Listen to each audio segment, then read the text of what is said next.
여러분 안녕하세요.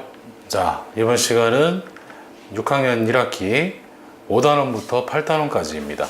자, 이 5단원은 이 사실과 관점이라는 제목으로 뉴스에 대해서 나왔습니다. 자, 뉴스는 지난 24시간 동안 벌어진 일 중에서 가장 중요하고 흥미로운 게 바로 뉴스거리죠. 자, 그래서 뉴스는 신문 혹은 시사 잡지, 텔레비전, 라디오, 인터넷 등 다양한 매체에서 요즘은 접할 수가 있습니다. 그래서 뉴스에서 정보나 사건을 보도하는 기준은 첫 번째로 꼽는 게 바로 시의성입니다. 시의성이란 것은 시간적으로 얼마나 빠르게 보도되는 정보인가 사건인가 이런 거죠. 그 다음에 예외성은 날마다 반복되지 않는 예외적인 정보인가 사건인가. 뭐 매일 똑같은 일이 벌어지면은 굳이 보도할 필요가 없죠. 그 다음에 아주 옛날에 일어났던 일을 갖다가 보도하면은 그것도 알 필요 없죠. 그 다음에 근접성은 듣거나 보는 사람에게서 지리적으로나 심리적으로 얼마나 가까운 정보나 사건인가. 그래서 자, 이 국내 뉴스가 많고 국제 뉴스는 정말 큰 사건이지로 보도가 되지. 뭐 예를 들어서 인도네시아에서 무슨 자잘한 뭐 도난 사건이 일어났다 이런 건 안 나오지 않습니까? 우리나라 뉴스에. 자, 그래서 얼마만큼 근접성이 있는가 이것도 따집니다. 그리고 영향성은 사회적으로 얼마나 큰 영향을 끼칠 수 있는 정보나 사건인가 이것도 고려합니다. 자, 그리고 저명성은 얼마나 유명하고 권위 있는 사람이나 대상인가 이것도 고려합니다. 자, 그래서 뉴스의 짜임새는 신문 뉴스 같은 경우는 제목, 소제목, 요약문, 본문 이런 식으로 구성이 됩니다. 자, 그래서 텔레비전 뉴스는 또 진행자의 소개, 기자의 보도, 기자의 마무리말 이런 식으로 구성이 됩니다. 자, 그래서 또 보는 이의 이해를 돕기 위해서 통계 자료나 시각 자료, 전문가나 일반 시민의 인터뷰 등이 포함되기도 합니다. 자, 그래서 신문 뉴스의 짜임을 한번 보겠습니다. 제목이 바로 휴대전화 중독 문제 심각 이게 바로 제목이고요. 소제목이 이용자의 28.4%가 중독 심각 이렇게 나왔습니다. 그래서 제목은 전체를 다 포괄할 수 있는 거고 소제목은 더 구체적인 거죠. 그 다음에 요약문 전문은 자, 이 기사 내용을 간단하게 줄여서 쓴 겁니다. 그래서 가장 핵심적인 내용이 바로 요약문 전문에서 나오죠. 그래서 휴대전화 사용이 늘어나면서 휴대전화 이용자 10명 중에서 3명 정도는 휴대전화 중독이 심각하여 대책 마련이 시급하다는 지적이 제기됐다. 자, 그리고 이제 본론은 더 구체적으로 들어가는 겁니다. 한국정보화진흥원의 자료에 따르면 그래서 뭐 구체적인 뭐 인용, 그 다음에 자료 제시 이런 게 나오죠. 휴대전화 이용자 28.4%는 휴대전화 중독 정도가 심각한 것으로 나타났으며 하면서 쭉 이야기가 나옵니다. 그리고 맨 마지막에 이 기사를 쓴 기자 이름이 나오죠. 자, 그 다음에 텔레비전 뉴스의 짜임을 보니까 맨 처음에 진행자가 소개를 합니다. 그래서 휴대전화 사용량이 늘어나면서 휴대전화 이용자 10명 중에서 3명 정도는 휴대전화 중독이 심각하여 대책 마련이 시급하다는 지적이 제기되었습니다. 뭐뭐 기자의 보도입니다. 자, 이때만 기자가 이제 얘기합니다. 한국정보화진흥원의 자료에 따르면 휴대전화 이용자의 28.4%는 휴대전화 중독 정도가 심각한 것으로 나타났으며 43.1%는 휴대전화 사용에 주의가 필요한 것으로 나타났습니다. 자, 애자가 여기가 왜 떨어졌을까요? 붙였어야 되죠. 자, 그래서 기자의 마무리 말로 휴대전화를 너무 많이 사용함으로써 생기는 문제에 대한 우려가 제기되고 있는 만큼 우리 사회에 적극적인 관심이 필요합니다. 무슨 뉴스 뭐뭐 기자입니다. 자, 이런 식으로 텔레비전 뉴스는 진행이 됩니다. 자, 그래서 텔레비전 뉴스의 제작 과정은 먼저 사전 조사를 합니다. 그래서 편집 회의를 하고요. 취재를 합니다. 그래서 인터뷰와 촬영을 하고 원고를 작성합니다. 그래서 화면을 구성하고 기자가 여기에 맞춰서 이 기사를 녹음합니다. 그리고 뉴스 화면을 편집해서 뉴스에 보도되게 됩니다. 자, 그래서 뉴스에서 관점을 찾는 방법은 제목이 강조하는 내용을 주의 깊게 확인하면서 이제 관점을 찾는 겁니다. 그래서 어떤 느낌의 표현을 주로 사용하는지를 확인하고 어떤 사람의 의견을 취재하는지도 확인해야 되죠. 자, 그리고 읽기에서는 글쓴이의 의도나 목적을 파악하는 게 나왔습니다. 비슷한 내용이 계속 반복되고 있죠. 자, 글쓴이는 어떤 사실을 알려주거나 읽는 이의 생각을 변화시키는 의도나 목적을 갖고 있습니다. 알려주는 건 설명문이고 생각을 변화시키는 것은 논설문이죠. 자, 글쓴이의 의도나 목적을 파악하면 글의 내용을 더 잘 이해할 수 있습니다. 자, 그래서 글쓴이의 의도나 목적을 파악하기 위해서 예시문이 나왔습니다. 교과서에 백두대간 생태학교라는 글이 나왔습니다. 자, 그래서 이 글의 특징은 백두대간의 의미와 가치를 알리는 일을 중요하게 여기는 글쓴이가 어린이 백두대간 생태학교에 대해서 안내하는 글입니다. 그래서 글쓴이의 의도나 목적은 미래 세대 백두대간 지킴이들인 어린이들이 어린이 백두대간 생태학교에 많이 참여해서 자연환경을 잘 보존해 주길 바란다. 이런 내용이죠. 자, 또 우리말과 외국어에 대해서 나왔습니다. 이거 굉장히 중요합니다. 자, 우리말은 세 가지가 있습니다. 고유어와 한자어와 외래어가 있습니다. 엄밀히 말하면 옛날 고유어만을 우리말로 얘기하다가 이제 사회가 발전하고 해외에서 문물이 많이 들어오면서 우리말로만으로는 표현할 수 없는 말들이 많습니다. 그러다 보니까 한자어, 외래어도 다 우리말에 포함이 되죠. 또 현재 쓰는 한국어의 60% 이상, 거의 70% 가까운 말이 한자에서 비롯된 거죠. 그래서 한자어는 우리말에 포함을 시킵니다. 그래서 고유어는 우리말에 본디부터 있었던 말이나 그에 기초해서 새로 만들어진 말입니다. 순 우리말 혹은 토박이 말이라고도 합니다. 그래서 예를 들어서 아버지, 어머니, 누나, 언니, 사람, 아름답다, 뭐 하늘, 구름, 나무 이런 건 다 순 우리말이죠. 그 다음에 한자어는 한자를 바탕으로 만들어진 말입니다. 그래서 학교, 감기, 남매, 동풍, 계란 이런 것들. 자, 그 다음에 외래어는 뭐냐면은 외국에서 들어온 말인데 한자를 제외한 다른 나라에서 들어온 말인데 마땅한 우리말이 없어서 우리말처럼 쓰는 게 바로 외래어입니다. 그래서 다른 나라 말이 들어와서 우리말처럼 쓰이는 말, 그래서 다른 말로 차용말, 차용어, 들어온 말 이렇게 얘기합니다. 그래서 빵, 커피, 피아노, 버스, 냄비, 라디오. 야, 뭐 버스 이런 거 순 우리말로 뭐로 바꿀까요? 근, 움직이는 틀, 뭐 이렇게 얘기해야 되나요? 이상하죠? 그죠? 마땅한 말이 없습니다. 예전에 어떤 사람이 자동차를 갖다가 컴퓨터를 슬기틀, 샘틀이라고 하자. 그때만 자동차는 뭐 움직틀이, 비행기는 나는 틀이냐, 뭐 이렇게 얘기한 적이 있었거든요. 자, 그래서 딱 어울리는 말이 없기 때문에 우리말처럼 쓰이는 게 외래어고, 외국어는 또 외래어랑 다릅니다. 우리말로 바꿀 수 있는데도 자, 쓰는 말이 외국어입니다. 그래서 오뎅이란 말은 어묵이란 말을 바꿀 수 있죠. 스시라는 말은 초밥으로 바꿀 수 있고, 키보드는 자판으로 바꿀 수 있고, 그 다음에 뭐 로맨틱하다, 엘레강스하다, 뭐 이런 말들, 테크놀로지하다, 뭐 이런 말들은 다 우리말 비슷한 말을 바꿀 수가 있죠. 자, 그 다음에 이제 6단원 타당한 근거입니다. 자, 그래서 연설문이 나왔습니다. 연설문은 여러 사람 앞에서 자신의 주장이나 의견을 말하는 게 바로 연설문이죠. 그래서 연설이 필요한 경우는 자신을 뽑아달라고 하는 경우, 이 선거에서 이럴 때 연설문이 필요하고요. 자신의 의견을 펼쳐서 다른 사람을 설득하는 경우, 그 다음에 각종 행사에서 필요합니다. 그래서 연설문의 특징은 연설문의 첫머리에 청중의 관심을 끄는 말을 합니다. 그리고 시간의 제약을 받고요. 연설문 2시간 이렇게 얘기하면 안 되죠. 문장은 간결하게 쉬운 말로 쓰고 듣는 이를 고려해서 높은 말을 쓰는 것이 좋습니다. 야, 그래서 교장 선생님이 학생들한테 얘기할 때도 교장 선생님이시면 반말로 얘기 안 하죠. 니네들 뭐 해라 이렇게 얘기 안 하죠. 그죠? 존댓말 쓰는 게 낫죠. 자, 낱말이나 문장을 반복적으로 써서 강조하고 싶은 내용을 전달할 수 있습니다. 그리고 청중을 향해서 묻고 답하는 내용을 넣을 수도 있고요. 우리라는 말을 써서 청중을 연설에 동참시킬 수도 있습니다. 그리고 연설문 끝부분에 듣는 이의 변화를 이끌어내기 위해서 희망적 내용으로 마무리를 할 수 있습니다. 자, 그래서 문제와 해결의 짜임으로 연설문을 쓰기를 보냈을 때, 자, 처음 부분에는 생활과 관련지어서 듣는 이의 관심을 끄는 내용으로 시작을 하고, 가운데는 해결해야 될 문제, 그다음 문제에 대한 해결 방법을 제시합니다. 그리고 끝에서는 듣는 이가 연설문을 듣고 행동할 수 있도록 요구하는 내용을 써야 되죠. 그래서 연설을 할 때와 들을 때 주의할 점이, 연설을 할 때는 내용에 어울리는 표정이나 몸짓을 해야 됩니다. 자신 있게 또박또박 말해야 되고, 듣는 이를 바라보고 말해야 되죠. 이렇게 하고서 연설을 하면은 사람들이 듣겠습니까? 딱 똑바로 보면서 얘기를 해야 되죠.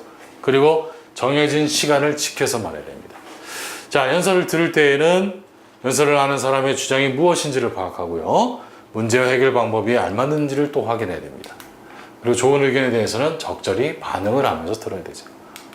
자, 그래서 읽기에서는 또 이어주는 말이 나왔습니다. 그래서 문장과 문장의 내용을 연결해주는 말이 이어주는 말인데, 이어주는 말을 사용하면은 앞뒤 내용을 더 쉽게 이해할 수 있습니다. 자, 그리고 이어주는 말의 짜임새를 보니까, 자, 이 다른 말로 접속을 그러는데요. 이것도 꼭 알아야 됩니다. 그리고 또한이란 말은 앞에 문장에 덧붙여지는 내용을 이어줄 때 쓰는 말입니다. 그러나 라는 말은 앞에 문장과 서로 반대되는 문장을 이어줄 때, 그래서 하지만하고 비슷하죠. 그 다음에 그런데는 앞에 문장과 서로 상반되는 문장을 이어줄 때, 그리고 화제를 바꿀 때, 그리고 하지만은 서로 일치하지 아니하거나 상반되는 문장을 이어줄 때, 그 다음에 그래서는 앞에 내용이 뒤에 내용의 근거, 원인, 조건 등이 될 때 그래서를 씁니다. 그래서 예를 들어서 선생님에게 지식이 많음을 자랑 삼는 교만한 제자 김학경이 있었습니다. 어느 날 선생님은 학경이를 불러 앉히고 그 찻잔에 차를 따르기 시작했습니다. 그런데, 자, 원인과 결과니까 그런데 차가 찻잔을 채우고 넘쳐 방바닥에 흘러 넘쳤습니다.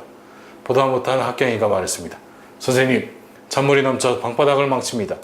하지만은 상반되는 내용이 나올 때 나오는 거죠. 선생님은 태연하게 계속 찻잔을 넘치도록 차를 따르고 있었습니다. 그리고는 이어지는 내용이죠. 제자를 물끄러미 쳐다보며 말하였습니다. 잔물이 넘치면 방바닥을 적시지만 지식이 넘치면 인품을 망치네. 자, 그래서 교만하지 말라는 내용이죠. 자, 선생님이 이 한마디에 학경이는 부끄러움으로 얼굴이 붉어졌고 황급히 일어나 방문을 열고 나가라고 했습니다. 그러다가 그만 문에 머리를 세게 부딪히고 말았습니다. 선생님이 웃으며 조용히 말하였습니다. 고개를 숙이면 부딪히는 법이 없네. 겸손하라는 얘기죠. 그죠? 그래서 자, 이어진 내용이죠. 학경이는 큰 깨달음을 얻고 겸손해지기로 결심했습니다. 자, 그래서 접속어 어떻게 사용하는지 아시겠습니까? 그리고, 그러나, 하지만, 그런데, 그래서, 자, 이런 접속어 사용법 꼭 아셔야 됩니다. 자, 그 다음에 주장과 근거의 연결관계를 파악하는 방법은 주장과 근거가 무엇인지를 파악하고 주장에 대한 근거의 방법이 무엇인지를 파악합니다. 그래서 뭐 예를 들기나 주장을 자세히 설명하기나 다른 사람의 말을 인용하기 등 이런 걸 파악하는 겁니다. 자, 그리고 이어준 말을 찾아보고 앞뒤 문장의 연결관계를 파악합니다. 자, 그리고 이제 7단원 문학의 향기입니다. 자, 그래서 7단원에서 이제 문학이 나왔습니다. 시나 이야기, 희곡의 특성과 차이점에 대한 설명이 나왔는데요. 시는 반복되는 표현이 많습니다. 그리고 영과 행을 구별해 쓰기도 하고 비유적, 감각적 표현을 주로 사용합니다. 그 다음에 이야기는 읽게 하거나 들려주기 위해 쓴 글인데 줄글이나 대화글을 사용하죠. 인물의 행동, 표정을 줄글로 설명하듯이 말하고 인물과 배경에 대한 정보를 이야기 속에서 풀어서 제시합니다.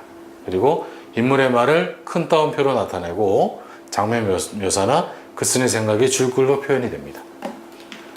자, 그리고 희곡은 연극을 하기 위해서 쓴 글이죠.